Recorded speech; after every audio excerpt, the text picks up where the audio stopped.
If you want to permanently delete your Google Calendar account, follow these steps carefully to ensure that all your calendar data is removed. Step 1. Sign into Google account.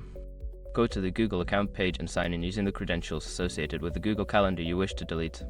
Step 2. Access Google Calendar settings. Once signed in, navigate to Google Calendar. Click on the gear icon in the top right corner and select Settings from the drop-down menu. Step 3. Find the calendar to delete. In the Settings menu, look for the Calendars tab or Settings for My Calendars section. Here, you will see a list of calendars associated with your account. Step 4. Delete the calendar. Select the calendar you want to delete.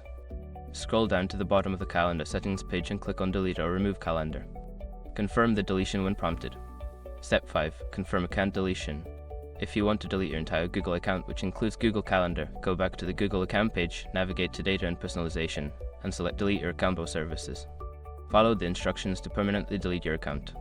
Make sure to back up any important data before proceeding, as these actions are irreversible.